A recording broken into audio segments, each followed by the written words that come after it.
आज तो छुट्टी है, आज मस्त आराम से सोऊंगा। चित्रगुप्त जी, जी जी जी जी प्रभु, जी प्रभु। ये क्या करने जा रहे हैं आप? प्रभु आज कुछ काम है ही नहीं तो हमने सोचा थोड़ा सा सो लें, थोड़ा आराम कर लें। आपकी जानकारी के लिए हम आपको बता दें कि ये धरती लोक नहीं है, ये यमलोक है। यहाँ छुट्टी नहीं होती है। प्रभु लेकिन कुछ काम भी तो नहीं है, क्या काम करें? आज तो धरती लोक पे भी नहीं जाना हमें। पिछले हफ्ते हम लोगों ने जितने भी लोगों को यमलोक में लाया है, सब लोगों को हमारे समक्ष लाइए, हम उन्हें दंड देंगे। जी प्रभु, जैसी आपकी आज्ञा। चलिए चित्रगुप्त जी, अपना लैपटॉप चालू कीजिए और बताइए हमें सबके बारे में। प्रभु सबसे आगे जो लाइन में खड़ा है उसका नाम है राजू रंगीला। ये कर देता था लोगों के आगे गीला पीछे पीला। अच्छा, तो बदमाशी करते थे ये? जी प्रभु। इनकी लंबाई देख के तो लग रहा है कि छोटे मोटे बदमाश होंगे। क्यों, क्या करते थे? छोटे बच्चों का खिलौना लेके भाग जाते थे? नहीं प्रभु, इसकी लंबाई भले ही हो छोटी लेकिन बुद्धि है इसकी पूरी खोटी। अच्छा, ऐसा क्या करता था ये? यमराज जी हम खुद ही बता दें अपना।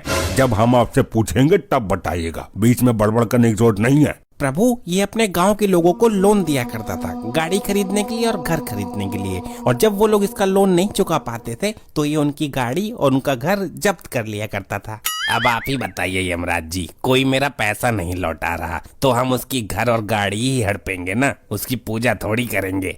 चित्रगुप्त जी। जी प्रभु। आगे बताइए। जी प्रभु, अब यहाँ से इसकी बदमाशी शुरू होती है प्रभु।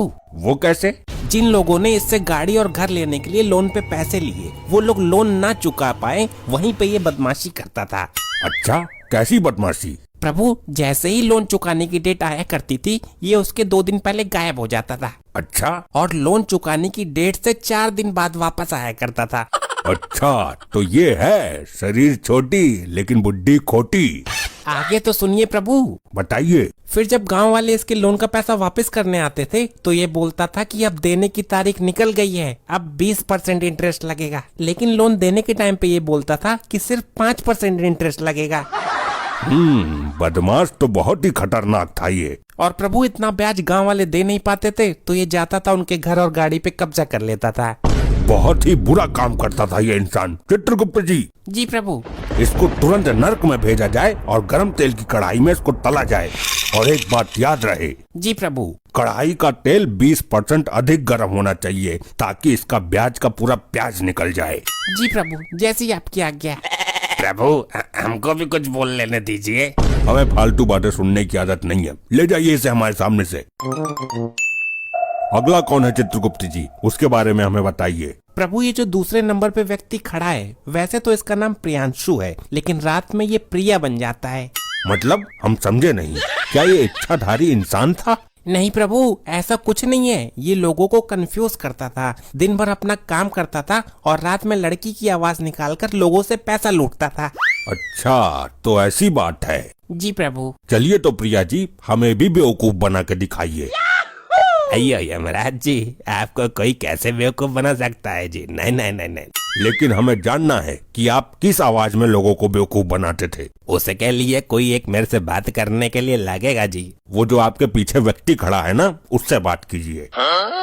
अयो ये तो बुजुर्ग होता जी। कोई भी होने दीजिए, आप अपनी आवाज सुनाइए बस। ठीक है, मैं कोशिश करता। यमराज जी मान लीजिए मैंने फोन किया इसको, अभी घंटी जा रही है, ट्र ट्र, अभी उठाते हैं, फिर मैं बोलता हूँ कि हेलो क्या कर रहे हो? अरे कौन बोल रहा है? मेरे को नहीं पहचाना तुमने? मैं तुम्हारी बाबू, मैं तुमसे बहुत प्यार करती हूँ। बताओ, मेरी किस्मत भी ऐसी है कि जवानी से बुढ़ापे में किसी का प्यार नहीं मिला। अब यमलोक में आ रहा हूँ तो प्यार करने वाली मिल रही है। अच्छा सुनो ना। हाँ हाँ बोलो बोलो। मैं तुमसे शादी करना चाहती हूँ। अरे यार, तुम्हारी आवाज तो बहुत अच्छी है। मेरे से शादी करोगे ना तुम? अरे बिल्कुल करेंगे, यमलोक में करेंगे। तो मेरा एक छोटा सा काम कर सकते हो क्या? अरे एक नहीं, तुम 100 बताओ, 100 काम करवा देंगे तुम्हारे। मेरे को बस 1000 रुपए भेज दो ना, मेरे को बहुत जरूरत है। अरे एक नहीं, तुम 4000 लो पकड़ो, नंबर बताओ अपना। ओ दादाजी, थोड़ा कंट्रोल में, ये धरती लोक नहीं है, यमलोक है। प्रभु लेकिन मेरा इस पर दिल आ गया है, मेरी इससे शादी करवाइए अब। अरे मैं लड़का हूँ भाई, ये कैसी बातें कर रहा है तू? और हमने सिर्फ इसकी आवाज सुनने के लिए ऐसा करने को बोला था। प्रभु प्लीज मेरी भावनाओं को समझिए, मेरी एक बार भी शादी नहीं हुई प्रभु। अरे ऐसे कैसे हो सकता जी, मैं लड़का होता जी। कोई बात नहीं। अरे क्या कोई बात नहीं, यमराज जी जल्दी से मेरा बताइए किधर जाने का है मेरे को। चित्रगुप्त जी, जी प्रभु। इसके कुछ अच्छे कार्य भी हैं या नहीं? जी प्रभु, ये 30% बुरा आदमी था लेकिन 70% अच्छा आदमी भी था। मतलब कैसे? प्रभु जैसे कि ये किसी से 1000 रुपए लूटता था तो 500 रुपए का गरीबों को खाना खिला देता था और जरूरतमंद की हमेशा मदद किया करता था ये। अच्छा, ये तो बड़ी अच्छी चीज करता था ये, लेकिन लोगों के पैसे भी लूटता था ये। तो एक काम करिए चित्रगुप्त जी, जी प्रभु। पहले इसको नर्क में भेजिए, कढ़ाई में तेल गरम करिए, लेकिन इसको कंफ्यूज करने के लिए बोलिए कि तेल एकदम ठंडा है। अच्छा, जैसे ये कंफ्यूज करता था। बिल्कुल, और फिर इसको उस गर्म तेल में डालिए, फिर जब हम बोलेंगे तब इसको स्वर्ग में भेज दीजिएगा। जैसी आपकी आज्ञा प्रभु। और आप बुढ़ऊ जी, इतनी उम्र हो गई है लेकिन अभी भी आपके अंदर शादी की लालसा जाग रही है। प्रभु अब क्या करें, 90 साल के हो गए थे, हमारी बारात तो कभी उठी नहीं, आपने उठा लिया हमें। हाँ तो इस उम्र में शादी नहीं की जाती है। नहीं प्रभु, होने वाली थी हमारी शादी। क्या? हाँ प्रभु, होने वाली थी इनकी शादी। इस उम्र में इनसे कौन शादी करना चाहेगा? वो भी बस आती ही होंगी। आती ही होंगी नहीं प्रभु, आ चुकी हैं, इनके पीछे ही खड़ी हैं। अरे तुम पीछे ही खड़ी हो, बताया नहीं हमें। अच्छा हुआ हम लोगों की शादी नहीं हुई। अरे ऐसा क्यों बोल रही हो? अभी मैंने देखा तुम्हें उस लड़के के अंदर ज्यादा इंटरेस्ट था तो हमको कुछ समझ नहीं आ रहा है। अरे नहीं नहीं, ऐसी कोई बात नहीं है, वो तो बस हम मजाक कर रहे थे।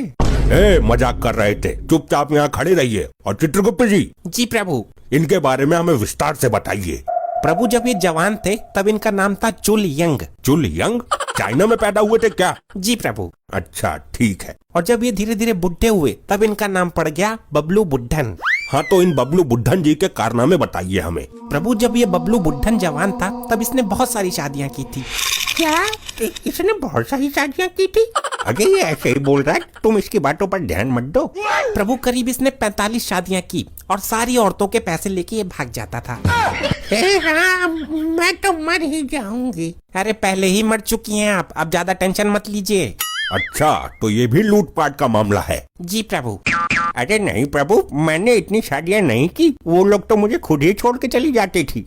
अच्छा, खुद ही छोड़ के चली जाती थी? जी प्रभु। और पैसे भी खुद ही दे के चली जाती होंगी कि ये लीजिए हमारे पैसे ले लीजिए आप। प्रभु अब मैं उनका पति था तो इतना फर्ज तो बनता ही था उन लोगों का, तो दे के चली जाती थी। अच्छा हुआ मेरी इससे शादी नहीं हुई, नहीं तो मैं तो मर ही जाती। हाँ सही कह रही हो दादी। चित्रगुप्त जी, इस मनुष्य को तुरंत नर्क में भेजिए और 45 सरिये गर्म करके इसकी पूरे शरीर में घुसा दीजिए। नहीं प्रभु, थोड़ी सी तो रहम करिए, मैं बुढ़ा आदमी हूँ। तुमने तो उन औरतों पर रहम नहीं की, सारे पैसे खा गए। प्रभु पैसे नहीं, खाना खाया था। चुप रहो तुम। चित्रगुप्त जी लेके जाइए इसको। और अभी कितने लोग बचे हैं चित्रगुप्त जी? प्रभु ये बूढ़ी अम्मा है और इनके पीछे 2 लोग और हैं। ठीक है, इन तीनों को आज के लिए आराम दीजिए, इनको हम अगले एपिसोड में सजा सुनाएंगे। जैसी आपकी आज्ञा प्रभु, चलिए आप लोग आराम कीजिए, जाइए।